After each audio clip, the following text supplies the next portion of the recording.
अपने विश्व रूप का वर्णन कर रहे हैं। पिछली बार हमने देखा था कि कैसे भगवान ने अर्जुन को दिव्य चक्षु दिए, जिसके कारण वह भगवान का विश्व रूप देख पाया। लेकिन इसमें एक और चीज सीखने की है।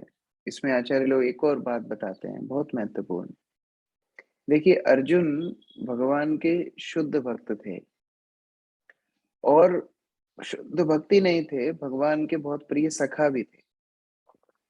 इतने प्रिय सखा थे कि एक बार जब वो दिन में विश्राम कर रहे थे, तो कृष्ण और अर्जुन दोनों एक ही पलंग पर सो रहे थे और कृष्ण की छाती पर अर्जुन का पैर था और अर्जुन की छाती पर कृष्ण का पैर था। दोनों का एक दूसरे की छाती पर एक दूसरे का पैर रख के इस तरह एक ही बेड पर, एक ही पलंग पर सो रहे थे। इतना प्रिय एक दूसरे को सखा। तो ऐसा भक्त, ऐसा सखा जो भगवान को प्रत्यक्ष रूप से देख रहा हो, उनके साथ मैत्री हो, उनके साथ संबंध हो, ऐसे भक्त को फिर दोबारा दिव्य चक्षु दे करके विराट रूप दिखाने की आवश्यकता क्या? आप समझने का प्रयास कीजिए। हम भौतिक जीवात्माएं हैं। हमारे दृष्टि में केवल माया दिखती है, तो हमको दिव्य चक्षु दिखा के भगवान को विराट रूप दिखाना पड़ेगा, ये तो समझ में आता है। लेकिन ऐसे शुद्ध भक्त अर्जुन जैसे, उनको दिव्य चक्षु देने का क्या अभिप्राय है? तो आचार्य लोग बताते हैं कि वास्तव में भगवान ने उनको जो दिव्य चक्षु दिए थे, तो उनका प्रेम ढक दिया था। उनका जो साख्य प्रेम है, उसको ढक दिया था और केवल ऐश्वर्य के शक्ति से वो विराट रूप को देख पाए। जिस प्रकार हम कृष्ण लीला में भी देखते हैं, माता यशोदा ने जब ब्रह्मांड घाट पर भगवान के मुख में पूरे ब्रह्मांड का दर्शन किया था, तो बड़े विस्मय में पड़ गई थी कि क्या हुआ हमारे पुत्र को। उनको तो लगा था कि कोई भूत बाधा है, कोई प्रेत ने हमारे लड़के को पकड़ लिया है, इसलिए इस तरह से हो रहा है। बड़ी चिंता में आ गई। तो भगवान ने उनके प्रेम से दोबारा से सब कुछ भुला दिया। तो प्रेम में भगवान भक्त को द्विभुज रूप में, श्याम सुंदर रूप में देखता है। हमने लास्ट बार भी चर्चा की थी। लेकिन उस प्रेम को ढक करके स्थायी रूप से भगवान ने अर्जुन को ये चतुर्भुज रूप दिखाया। लेकिन हमारे और आपके लिए भगवान का दर्शन करना तब तक संभव नहीं है जब तक हम शुद्ध ना हो। देखिए, हम भौतिक संसार में भी देखते हैं, दो लोगों के बीच में मैत्री, दो लोगों के बीच में संबंध तभी स्थापित होता है जब उनका नेचर, जब उनका व्यवहार, जब उनके गुण मिलते हैं। कोई भी दो लोग, उनके बीच में मैत्रीय संबंध तभी टिकता है जब उनके गुण आपस में मिले, जब उनकी हॉबीज, लाइकिंग्स, उनका स्वभाव ये आपस में मिले, तभी वो दो व्यक्ति आपस में साथ में चल सकते हैं। आप देखिए, यहाँ तक कि जो शराबी भी है, दो शराबी भी आपस में जब मिलेंगे, तो उनका एक कॉमन गुण है, दोनों शराब पीते हैं, तब साथ में आएंगे। और उसमें भी देखो, एक जन बोलेगा मैं गार्डन में बैठ के शराब पीऊंगा, एक बोलेगा नहीं होटल में बैठ के शराब पीऊंगा, तो फिर लड़ाई हो जाएगी। वो भी साथ में चलना चाहिए। हमेशा ही एक जैसा डिसीजन होगा, एक जैसा गुण होगा, एक जैसी सोच होगी, एक जैसा व्यवहार होगा, तब संबंध आगे बढ़ेगा। तो देखिए, हम आए हैं कृष्ण से संबंध बनाने, तो हमारा भी स्वभाव कैसा होना चाहिए? कृष्ण जैसा होना चाहिए। कृष्ण का स्वभाव कैसा है? कृष्ण है पवित्रम, पवित्र है। और जब तक हम पवित्र नहीं होंगे, जब तक हमारा हृदय शुद्ध नहीं होगा, तब तक हम कृष्ण से संबंध नहीं बना पाएंगे। इसीलिए भक्ति में हम जितनी भी गुरु की आज्ञा पालन करना, नवदा भक्ति का पालन करना, अपने नित्य रूप से जो साधना करना, उन सब का प्रयोजन है हमारे हृदय को शुद्ध करना। जब हृदय को शुद्ध करते हैं, तब कृष्ण से संबंध बनाना सरल होता है। चैतन्य चरितामृत में बताया है, मलिन मने नहीं कृष्णेर स्मरण। मलिन मन से, जो कलुषित मन है, उससे कृष्ण का स्मरण नहीं होता। चैतन्य महाप्रभु बोलते हैं। तो जो मन शुद्ध है, वही कृष्ण का स्मरण कर सकता है। और इस प्रकार से भगवान अर्जुन को यहाँ पर अपना रूप दिखाए हैं। अर्जुन ने भगवान को प्रार्थना की है और अभी भगवान सार बता रहे हैं कि उन्होंने क्यों ये रूप दिखाया, उसका मुख्य प्रयोजन क्या है। आइए देखते हैं 33वें श्लोक में। तस्मात् त्वमुत्तिष्ठ यशो लभस्व जीत्वा शत्रुन् भुङ्क्ष्व राज्यं समृद्धम् मय्येव वैति नहता पूर्वमेव निमित्तमात्रं भव सव्यसाचिन्। कोई एक भक्त इसका अनुवाद पढ़िए। हरे कृष्ण प्रभु जी, मैं पढ़ती हूँ। हाँ पढ़िए।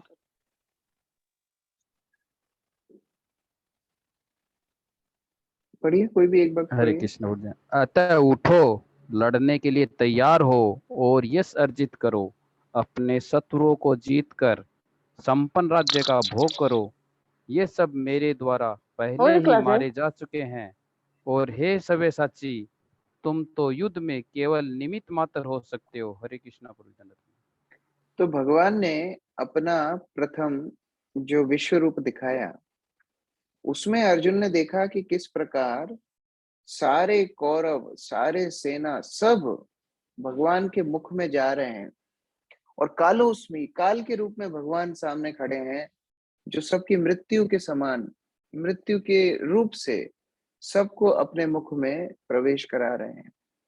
तो इस प्रकार जब दृश्य अर्जुन ने देखा, तो भगवान उन्हें बता रहे हैं, देखो मैंने सभी शत्रुओं को पहले ही मार दिया है, केवल तुम्हें छोड़ के। तुम्हें मतलब 5 पांडवों को छोड़ के। 5 पांडवों के अलावा सब मारे जाएंगे, मेरा पहले से ही निश्चय हो चुका है। इसीलिए अभी उठो, लड़ने के लिए तैयार हो जाओ। तो कोई बोलेगा जब आपने सबको मार ही दिया है तो हम क्यों लड़े। भगवान बोल रहे हैं तुम यश अर्जित करो, तुम उस कीर्ति को ग्रहण करो जो मैंने काम किया है। मैं चाहता हूं कि उसका श्रेय मैं तुमको दूं, और उस प्रकार शत्रुओं को जीतकर एक धर्म राज्य की स्थापना करो, और इस प्रकार मेरे निमित्त बनो। निमित्त मात्रम भव्य सव्यसाची, तुम निमित्त बनो। हम भगवान के इच्छा के निमित्त यदि बनेंगे तो भगवान के द्वारा किए हुए कार्यों का भी श्रेय भगवान अपने भक्तों को देना चाहते हैं। ये भगवान के लिए बड़ा प्रिय कार्य है। खुद सब काम करते हैं और भक्त को उसका श्रेय देते हैं। इसलिए भक्तों को भगवान बोल रहे हैं निमित्त बनो, निमित्त बन के कार्य करो।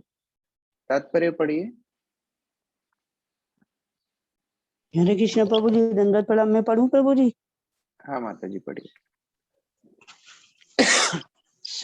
सव्यसाची का अर्थ है वह जो युद्ध भूमि में अत्यंत कौशल के साथ तीर छोड़ सके।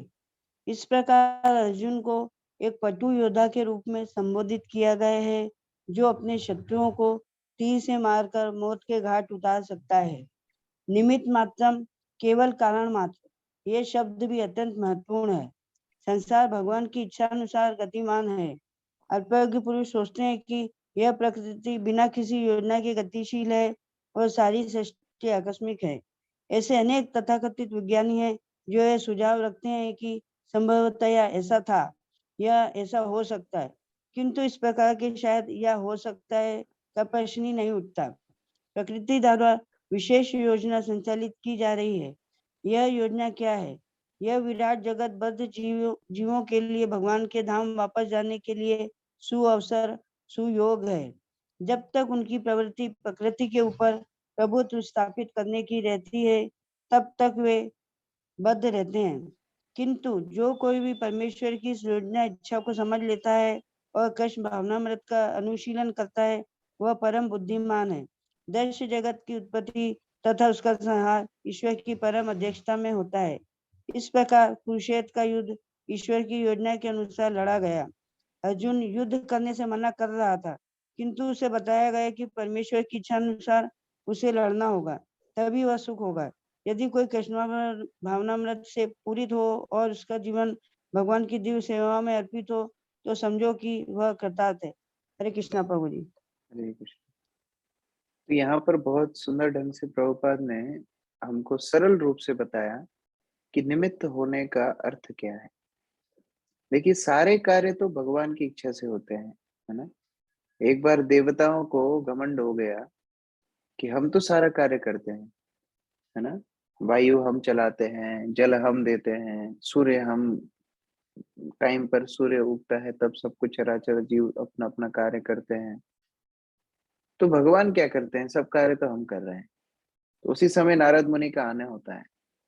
तो नारद मुनि बोलते हैं, अच्छा आप ही सब कुछ करते हैं, तो एक काम कीजिए, यह मैं कुशा घास का तिनका रख रहा हूँ, आप इसको थोड़ा सा अपने स्थान से हिला दीजिए। तो सभी देवता हंसने लगे कि अरे यह क्या बात है, यह तो बहुत ही तुच्छ काम है, एक घास के तिनके को हिलाना, यह कौन सी बड़ी बात है। तो सर्वप्रथम वायुदेव ने कहा चलो हम फूंक मारेंगे, उड़ जाएगा। तो वायुदेव ने फूंक मारी, तिनका हिला ही नहीं। अब पूरा वेग से वायु जिस प्रकार बड़े बड़े तूफानों में बहती है, वैसे वायु ने अपना वेग लगाया तो भी तिनका हिला नहीं। फिर इंद्रदेव आए, उन्होंने मूसलाधार बारिश की तो भी कुछ नहीं हुआ। अग्निदेव आए, जलाने का प्रयास किया, तिनका जला ही नहीं। सभी देवताओं ने अपने अपने फोर्थ गियर में गाड़ी चलाई, कुछ नहीं हुआ। फिर नारद मुनि बोलते हैं देखो अभी हम भगवान से प्रार्थना करेंगे। नारद मुनि ने प्रार्थना की, भगवान आपकी यदि इच्छा हो तो ये तिनका को हिला दीजिए। वह तिनका हिल के इधर उधर गिरने लगा। तब से ये कहावत शुरू हुई कि भगवान की इच्छा के बिना एक पत्ता भी नहीं हिलता, एक तिनका भी नहीं हिलता। तो उस प्रकार भगवान की इच्छा के बिना कुछ भी नहीं होता। भगवान सब कुछ कर चुके हैं, उनकी इच्छा के अनुसार सारा उन्होंने ड्रामा पहले से ही स्क्रिप्टेड कर रखा है। लेकिन जो भक्त भगवान की इच्छा में अपनी इच्छा मिला देते हैं, है ना, हम बोलते हैं गुरु मुख पद्म वाक्य चित्ते ते करिया ऐक्य, मतलब अपने चित्त को, अपनी चेतना को गुरु की आज्ञा के साथ एक एकाकीकार कर लेना, एक एक कर लेना, वही तो भक्त है। तो ऐसा भक्त जो भगवान की इच्छाओं के अनुरूप कार्य करता है, भगवान उन्हें श्रेय देते हैं। जैसे श्रील प्रभुपाद एक बार एक मंदिर में बैठे थे और कुछ भक्त प्रभुपाद का गुणगान कर रहे थे, और गुणगान करते करते बोल गए कि प्रभुपाद आपने जो कार्य किया है वह श्रील भक्ति सिद्धांत सरस्वती ने भी नहीं किया। आपने जो कार्य किया है वो भक्ति विनोद ठाकुर ने भी नहीं किया, आपने तो भक्ति विनोद ठाकुर से ही बड़ा कार्य कर दिया। तो प्रभुपाद तुरंत उनको रोकते हैं और प्रभुपाद बोलते हैं नहीं, ये आप गलत बोल रहे हैं। यदि भक्ति विनोद ठाकुर चाहते तो पूरी पृथ्वी में अकेले ही प्रचार कर देते, ना हमारी जरूरत थी ना आपकी। यदि भक्ति सिद्धांत सरस्वती चाहते तो वो पूरी पृथ्वी का खुद ही उद्धार कर देते, है ना। हम लोग सुनते हैं वैष्णव भजन में, ब्रह्मांड तारिते शक्ति धरे जने जने। एक एक वैष्णव भक्त पूरे ब्रह्मांड को तारने का सामर्थ्य रखता है, लेकिन उन्होंने ये कार्य करके छोड़ दिया मेरे लिए कि मैं उसका श्रेय ले सकूं। प्रभुपाद बोलते हैं कि उनकी महानता थी कि उन्होंने ये छोड़ा जिससे हम कुछ सेवा कर सकें और श्रेय हमको मिल सके। जिस प्रकार एक पिता अपने पुत्र को श्रेय दिलाने के लिए कार्य करता है। हमको मालूम है, हम बचपन में जब प्रोजेक्ट करते थे, आप लोगों को भी अनुभव होगा, आपके बच्चों को स्कूल से प्रोजेक्ट मिलते हैं, है ना, छोटे छोटे क्लास में नहीं मिलते, दाल चिपकाओ, चावल चिपकाओ, उस पे लिखो ये राइस है, ये दाल है, छोटे में पत्ते चिपकाओ अलग अलग पेड़ के। प्रोजेक्ट कौन करता है? बच्चे करते हैं ना, माता पिता करते हैं। वो माता पिता ही चिपका के देते हैं, वही लिख के देते हैं, बच्चे जाके टीचर को दिखा देते हैं, टीचर बोलती वेरी गुड। तो काम कर रहे हैं कृष्ण, काम कर रहे हैं गुरु परंपरा। हम यदि केवल उनके निर्देशों का पालन करें तो वह हमें श्रेय देने के लिए तत्पर है।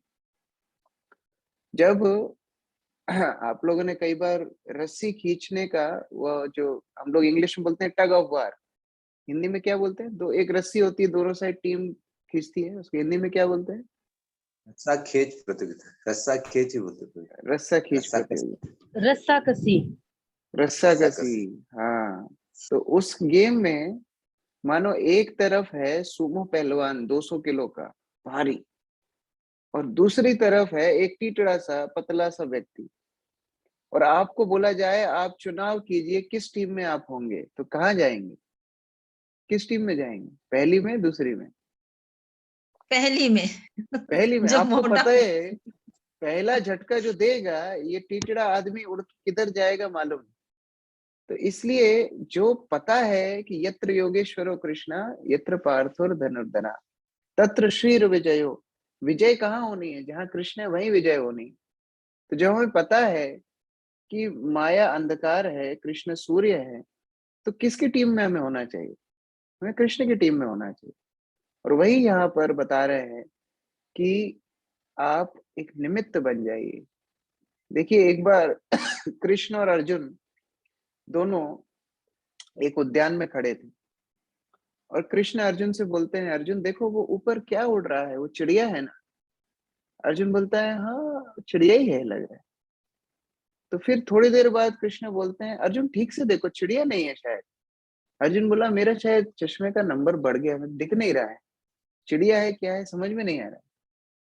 कृष्ण बोलते हैं ऐसा लगता है चिड़िया नहीं है, बाघ है, बाघ थोड़ा ऊपर है हवा में इसलिए हमको छोटा दिख रहा है, लेकिन वो बाघ है। अर्जुन बोलता है हाँ हाँ बाघ है बाघ। कृष्ण बोलते हैं तुम मेरे साथ मजाक कर रहे हो क्या? जो अर्जुन चिड़िया की आंख में निशाना लगाया द्रोणाचार्य के गुरुकुल में, जिसने द्रौपदी स्वयंवर में जल में देख करके उसकी परछाई में मछली की आंख में आंख निशाना लगाया, जो अर्जुन अंधेरे में भी तीर चला सकता है, वह अर्जुन को चिड़िया और बाघ में अंतर नहीं समझ में आ रहा है। तो अर्जुन बोलता है कृष्ण देखो इतना तो मुझे समझ में आ गया है कि आप पूर्ण पुरुषोत्तम भगवान है।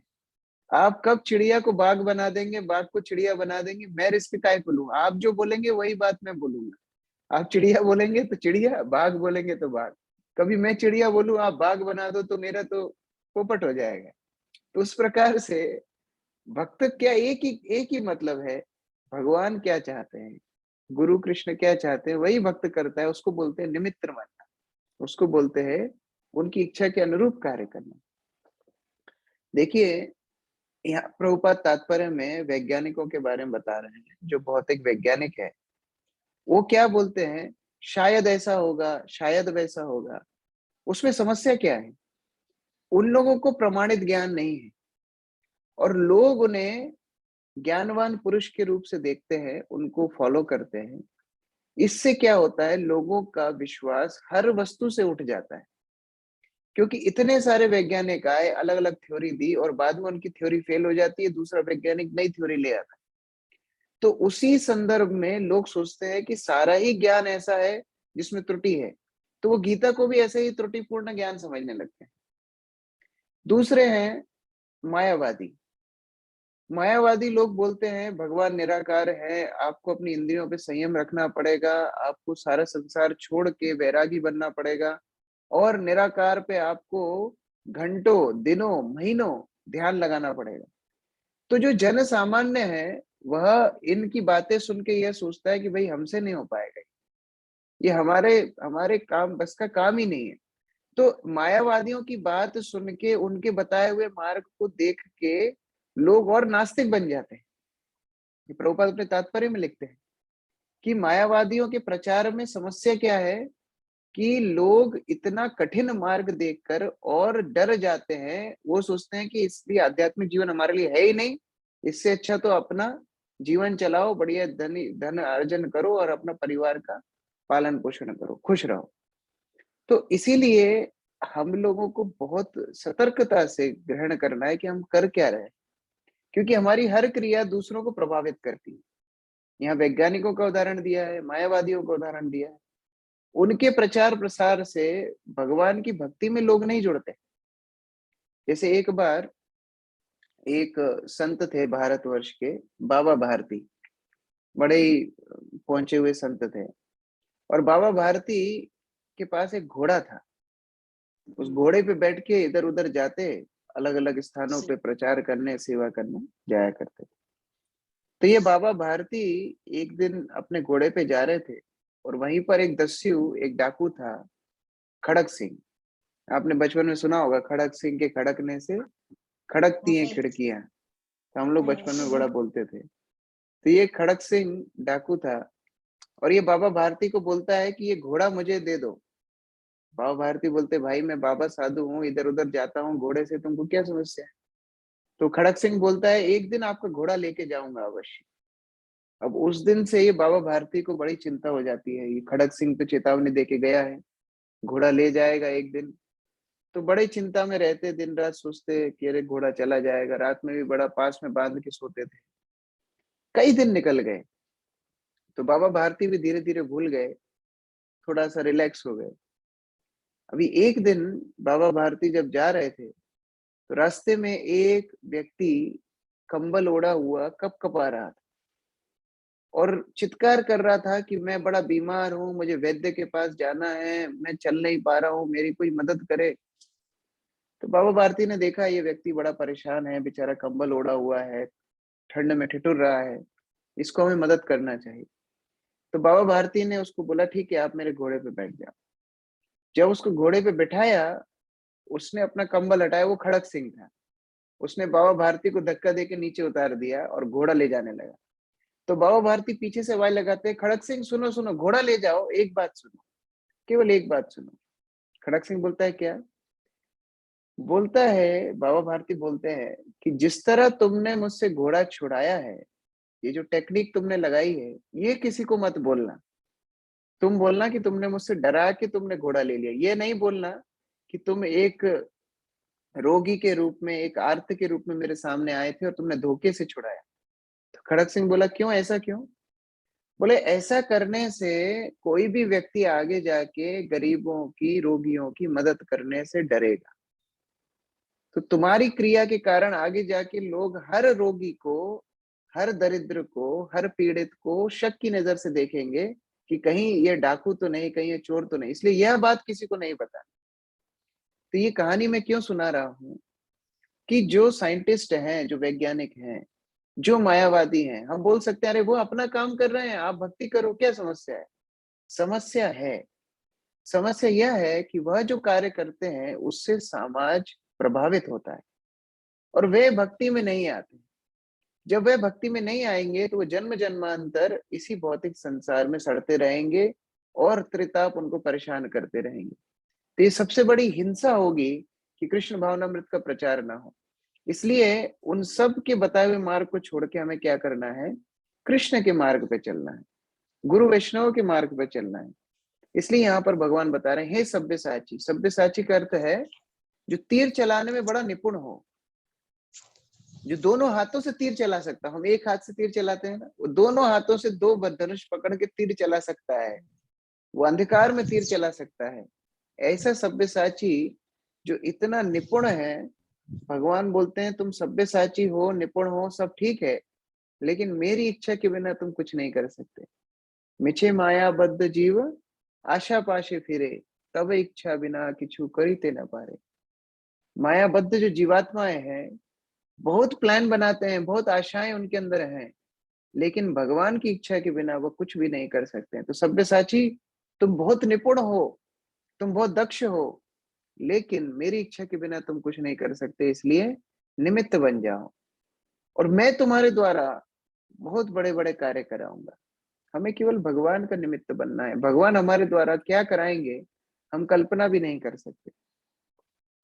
हम श्रील प्रभुपाद के शिष्यों के जीवन में देखते हैं, उन्हें कोई अनुभव नहीं था। केवल युवक लोग जो घर छोड़े हैं टीन एज में, उन्होंने अभी संसार का कोई अनुभव नहीं लिया है, ऐसे लोग अंतरराष्ट्रीय कृष्ण भावनामृत संघ का स्थापना करते हैं और पूरे विश्व में कृष्ण भक्ति फैला देते हैं। यह क्या निमित्त बनने का अपने आप में अभूतपूर्व उदाहरण नहीं है? प्रभुपाद श्याम सुंदर प्रभु से बोलते हैं कि जाओ जॉर्ज हैरिसन से मदद मांगो कि कृष्ण बुक प्रिंट करेंगे। अब जॉर्ज हैरिसन मतलब उस समय के इतने विख्यात म्यूजिशियन थे, सिंगर थे, गायक थे कि उनके जन्मदिन पर, उस समय तो व्हाट्सएप नहीं था, ईमेल नहीं था, चिट्ठियां लिखते थे लोग। तो उनके जन्मदिन पर जब चिट्ठियां आती थी उनके फॉलोअर से, उनके फैन से, तो मालूम है पोस्ट ऑफिस एक ट्रक में भर के, एक पूरा ट्रक लोरी में चिट्ठियां भर के लाता था। इतने उनके फॉलोअर्स थे जो उनके जन्मदिन पे चिट्ठियां लिखते थे, ट्रक भर के। जैसे हम रेती का ट्रक मंगाते हैं ना, घर के सामने रेती अनलोड होती है, ऐसे चिट्ठियां अनलोड होती थी उनके घर के सामने। करोड़ों लोग उनको पसंद करते थे पूरे विश्व में। ऐसे जॉर्ज हैरिसन के पास प्रभुपाद श्याम सुंदर प्रभु को क्या बोलते हैं, जाओ उससे थोड़ा डोनेशन मांग के आओ कि हम कृष्णा बुक प्रिंट करेंगे। तो अब उनको तो बड़ा समस्या में पड़ गया, अरे अभी तो आज तक कुछ मांगा नहीं, इतने बड़े व्यक्ति से अपॉइंटमेंट मिलना मुश्किल है और जाके डोनेशन मांगना, ये तो बहुत बड़ी बात।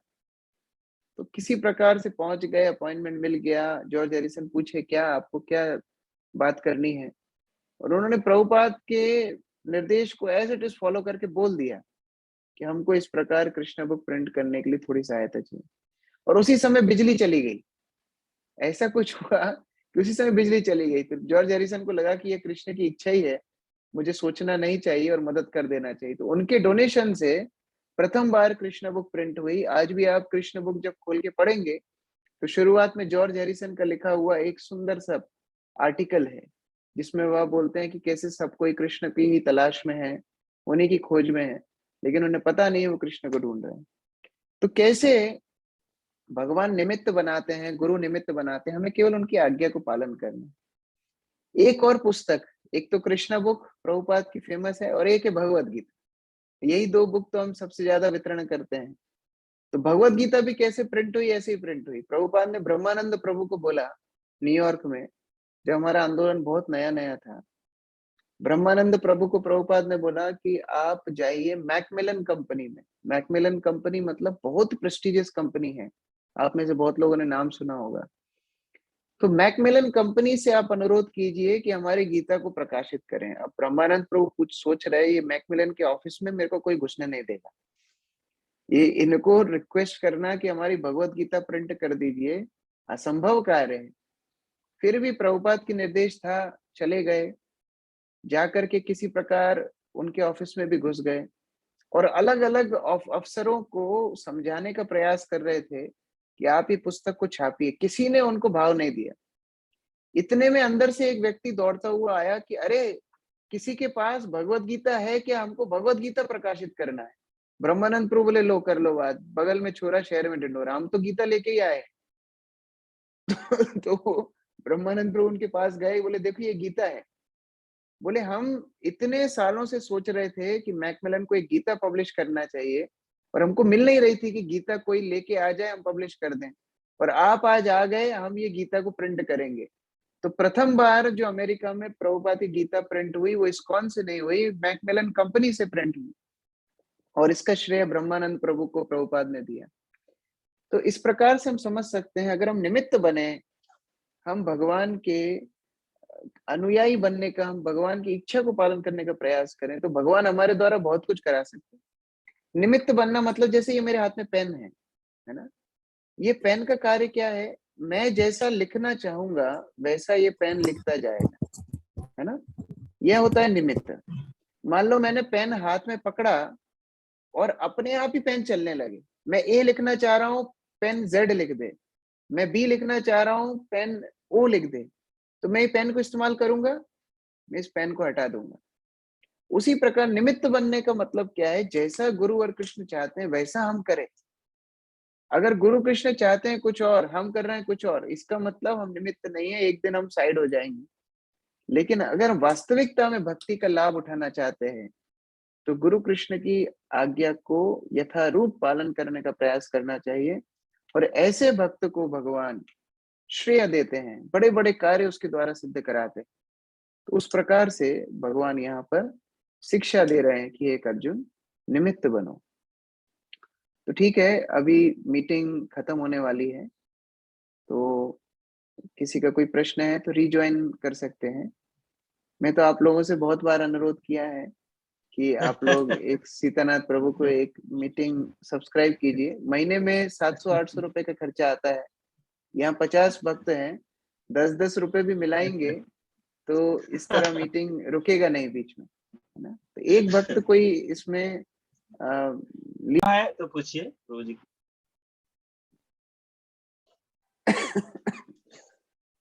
Any question? हरे कृष्णा प्रभु जी। हाँ बताइए सचिन प्रभु। प्रभु जी, जैसे आपने बताया कि भक्ति सिद्धांत महाराज भक्ति विनोद ठाकुर जी स्वयं इतने सक्षम थे कि वो स्वयं ही पूरे ब्रह्मांड में भक्ति का प्रचार कर सकते थे। श्रील प्रभुपाद या आने वाले वैष्णव भक्त परंपरा को भगवान मतलब श्रेय देना चाहते। तो इस प्रकार इस चीज से क्या समझ सकते कि हमें भी जो चीजें मिल रही है जैसे कि भक्ति में माध्यम, तो हम अपने आप को इंस्ट्रूमेंट मतलब एक माध्यम मान के न कि हम मतलब हमारे मन में कहीं अहम का भाव या यह न हो जाए, बल्कि हम एक सेवा के भाव किस प्रकार इसको लेके विनीत होकर के हम इसको एक सेवा के भाव से ले सकते। हरे कृष्ण। बिल्कुल, आप सोचिए जो भगवान के लिए रोज राधा रानी भोग बनाती हैं, आध्यात्मिक जगत में एक भी भोग सामग्री को रिपीट नहीं करती। जैसे आज जो भोग बनाया वो कभी भी रिपीट नहीं होगा। हम क्या वही भिंडी की सब्जी, वही लौकी, गिलकी, तुरैया यही तो खाएंगे, लेकिन राधा रानी कभी रिपीट नहीं करती। ऐसे सेवा जो कर रही हो उनको हमारा भिंडी, लौकी, गिलकी कौन कैसे स्वीकार करेंगे? तो जो सेवा की अपॉर्चुनिटी हमको मिल रही है वो हमारे शुद्धिकरण के लिए मिल रही है। ये हमको देखना है, ये हमको श्रेय दे रहे हैं गुरु कृष्ण। हम करुणा सिंधु ग्रंथ में पढ़ते हैं, गुरु महाराज बताते हैं वो जब प्रथम बार कलकत्ता मंदिर गए थे तो वहां पर इंद्रीश विपु नाम के जो भक्त थे, जो अभी भक्ति विद्यापूर्ण महाराज हैं, उन्होंने गुरु महाराज को बोला था आप थोड़ा किचन में फल काटिए। तो क्या वो खुद नहीं काट सकते थे? वो खुद भी काट सकते थे, लेकिन यह सेवा देने से गुरु महाराज आंतरिक रूप से यह महसूस किए कि मैं कृष्ण का दास हूँ, मुझे कृष्ण की सेवा करनी चाहिए। और उस सेवा के माध्यम से गुरु महाराज को इतना अच्छा लगा कि वह उन्होंने निश्चय कर लिया कि नहीं, मैं इस्कॉन में ही ज्वाइन करूंगा। तो ये सेवा के माध्यम से हम भक्ति लाभ करते हैं, ये हमारी उन्नति के लिए सेवा मिलती है। तो उस प्रकार से भावना होनी चाहिए कि प्रचार में भी, प्रचार मतलब क्या है? कृष्ण परमात्मा रूप से हर जीवात्मा के हृदय में बैठे हैं।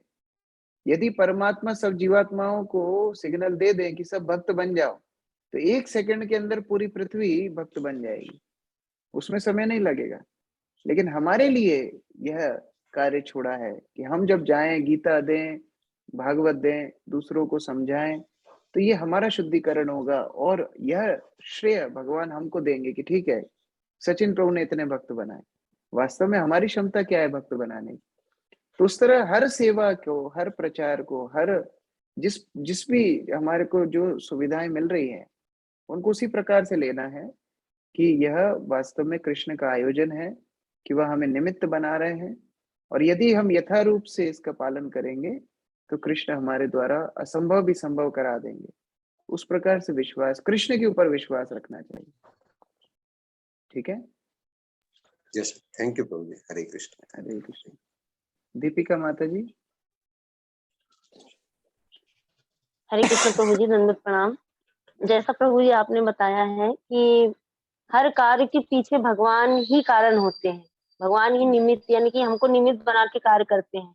तो जो हम आज भक्ति में आए हैं, ये कारण भी भगवान ने ही की इच्छा से ही आए हैं। और जैसे हमारे जीवन में जो सुख और दुख आते हैं, तो इसके पीछे भी क्या प्रभु भगवान जी का ही हाथ होता है, भगवान की मर्जी से सुख और दुख आते हैं हमारे। आपने बहुत अच्छा प्रश्न पूछा। मैं अभी 1-2 दिन पहले ही रविवार की कक्षा में भी एक भक्त ने ऐसा ही प्रश्न पूछा था। ये बहुत बड़ी भ्रांति है, ये बहुत बड़ा कंफ्यूजन है समाज में कि भाग्य से भक्ति मिलती है। लोग बोलते हैं ना भाग्य से। आप बोलिए उनको मंदिर आइए, वो बोलेंगे जब भगवान बुलाएंगे तब मैं आऊंगा। जैसे भगवान में इनको व्हाट्सएप करते हैं क्या करना है हर चीज, तो ये भगवान की बात ही मानते हैं। ऐसा बहाना लोग देंगे। वो बोलते हैं भाग्य में भक्ति होगी तो भक्ति करेंगे, और सोचते हैं कि सुख दुख कर्म से आता है, हम कर्म करेंगे तो सब प्राप्त कर सकते हैं, जबकि है उल्टा। शास्त्र में बताया है भाग्य से कर्म फल मिलते हैं। आप कर्म कितना भी कीजिए, आपके भाग्य में नहीं है तो उतना फल नहीं मिलेगा। मानो मछली कितना भी प्रयास करे, पेड़ पे चढ़ जाएगी क्या? नहीं चढ़ पाएगी, उसके शरीर में, उसके भाग्य में है ही नहीं। तो कितना भी प्रयास करे, हमारे भाग्य की जो सीमा है उसके अंतर्गत ही हमको फल मिलेगा। और भक्ति चेष्टा से मिलती है। जो चेष्टा नहीं करेंगे, जो प्रयास नहीं करेंगे, उनको भक्ति नहीं मिलेगी।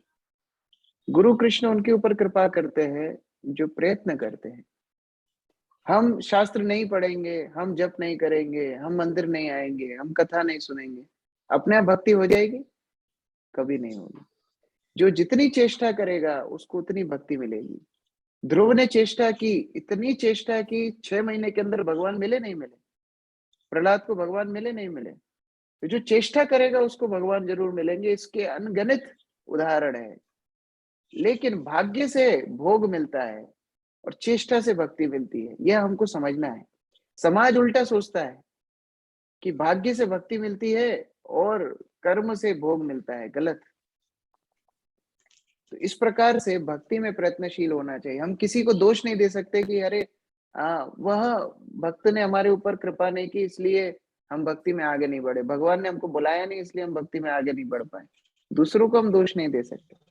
हम जितना प्रयत्न करेंगे भगवान उतना ही हमारा रास्ता साफ करते जाएंगे, उतना ही हमारी भक्ति में जो व्यवधान है उनको हटाते जाएंगे और हमको भक्ति में आगे बढ़ाते जाएंगे, जितना हम प्रयास करेंगे।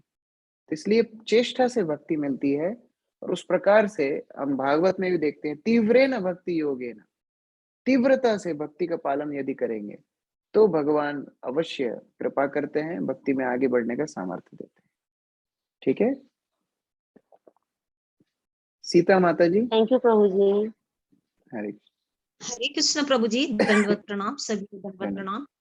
प्रभु जी मेरा थोड़ा सा हटके था क्वेश्चन कि जैसे जो दीक्षित होते हैं जो भक्त, और अपन को सुबह जल्दी उठ के मंगला आरती भी करनी पड़ती है और उसके बाद गुरु की यानी गुरु के साथ जप भी करना पड़ता है, और वैसे कहा जाता है कि सुबह 16 माला बहुत उत्तम होती है।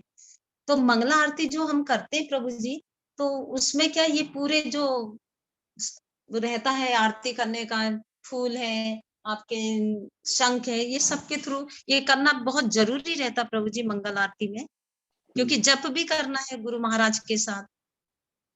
एक बार हरे गुरु कृष्ण। महाराज प्रवचन दे रहे थे उज्जैन में और जी। एक भक्त ने इस प्रकार ही क्वेश्चन पूछा था कि गुरु महाराज हम गीता पढ़े ना कि जप करें, क्या ज्यादा जरूरी है?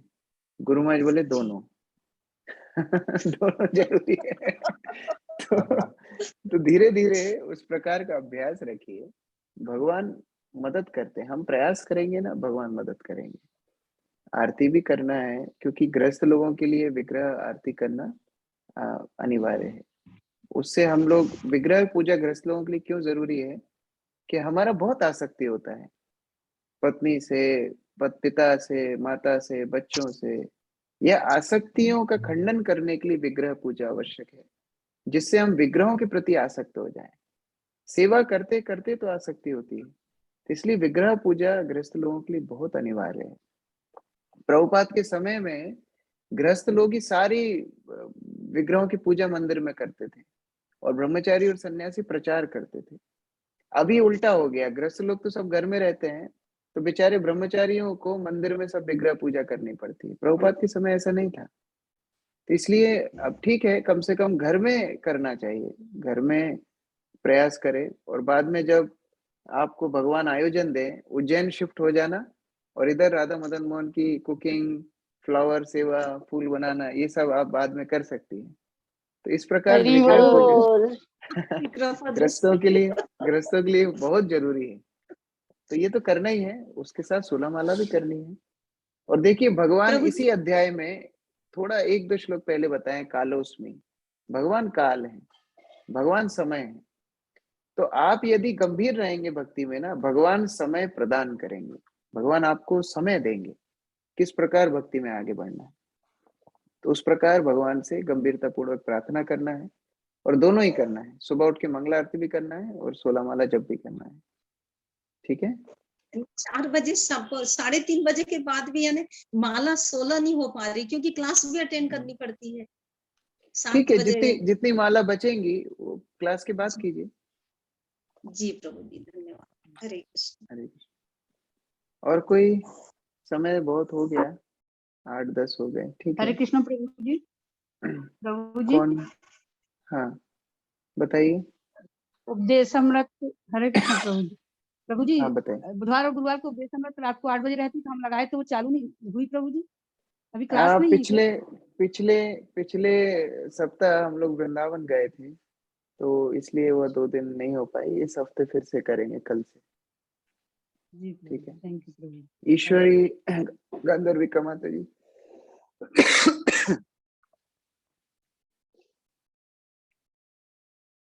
अनम्यूट करके बोलिए। हरे कृष्णा प्रभु जी, दंडवत प्रणाम। धन्यवाद। प्रभु जी, जैसे आपने कहा कि भगवान की प्रसन्नता के लिए हमें कार्य करना चाहिए, वही निमित्त मात्र है कि भगवान क्या चाहते हैं हमसे। तो हमारे जीवन में इतनी प्रकार की सेवाएं रहती है, तो वो कौन सी सेवा है जिससे कृष्ण प्रसन्न होंगे, इसका कैसे हम पता लगाएंगे? देखिए, भगवान अपनी इच्छाएं अपने शुद्ध भक्त के द्वारा बताते हैं। मैंने एक बार गुरु महाराज को प्रश्न पूछा था कि हम कैसे पता लगाएंगे कि कृष्ण और प्रभुपाद हमसे प्रसन्न है। तो गुरु महाराज ने बोला था, जो भक्तों के साथ आप रह रहे हैं, जिनके साथ आप सेवा कर रहे हैं, वो आपको क्या बोल रहे हैं, वह उससे पता पड़ेगा कि भगवान आपसे प्रसन्न है कि नहीं। तो हमारे जीवन में इस प्रकार भक्त होना चाहिए जो हमें गाइड कर रहे हैं। एक कम से कम एक भक्त तो हमारे जीवन में ऐसा होना चाहिए जिससे हम सब चीज पूछ के करें। उसी को कोई काउंसलर बोलता है, कोई शिक्षा गुरु बोलता है, कोई मेंटर बोलता है, अलग अलग नाम दिए हैं। लेकिन इस प्रकार भक्त के सानिध्य में, उनकी मार्गदर्शन में भक्ति करना चाहिए।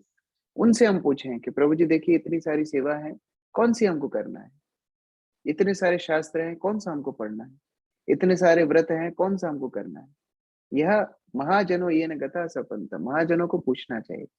जो भक्ति में दक्ष हैं, जो भक्ति में अनुभवी हैं, उनके पास जाके पूछना चाहिए। मनगढ़ंत रूप से हम कैसे लगा सकते हैं कि हमारे लिए क्या अच्छा। मानो कोई दवाई की दुकान पे जाए और बोले ये डब्बा मुझे अच्छा लग रहा है, ये दवाई दे दो। ऐसा नहीं होता है। डॉक्टर जो लिख के देता है वह दवाई हम लेकर के आते हैं। तो उसी प्रकार जो आपको भक्ति में गाइड कर रहे हैं, उनके पास जाके पूछिए कि प्रभु जी प्रैक्टिकल, कि मैं ये समस्याओं में यह सेवाएं हैं, यह मेरे पास अपॉर्चुनिटीज हैं, तो मुझे क्या करना चाहिए। वह आपको प्रैक्टिकल बताएंगे कि यह करना है। यही तो गुरु का काम होता है। गुरु का काम है शिष्य को स्टेप बाय स्टेप हर पग पर मार्गदर्शन करे और भक्ति में आगे बढ़ने का प्रेरणा दे। तो उस प्रकार हर व्यक्ति को जब तक भगवत धाम ना पहुंचे, किसी भक्त के मार्गदर्शन में रहना है। और भगवत धाम पहुंच के भी वहां भी सिस्टम है। मंजरियां गोपियों के अधीनस्थ काम करती हैं, और उनमें भी टीम है। 8 प्रमुख गोपियां हैं, उनके अंदर फिर 100 है, फिर 16,000 है। इस प्रकार वह भी एक दूसरे के मार्गदर्शन में वहां भी सेवा करती है। तो उस प्रकार से अभी से वो प्रैक्टिस करना है कि मार्गदर्शन में रह के भक्ति करें। ठीक है। हरे कृष्ण। जगत गुरु शिल प्रभुपाद की जय। समवेत भक्त वृंद की जय। निताय गौर प्रेमानंदे। हरि हरि बोल। हरे कृष्ण। हरे कृष्णा प्रभु जी, दंडवत प्रणाम।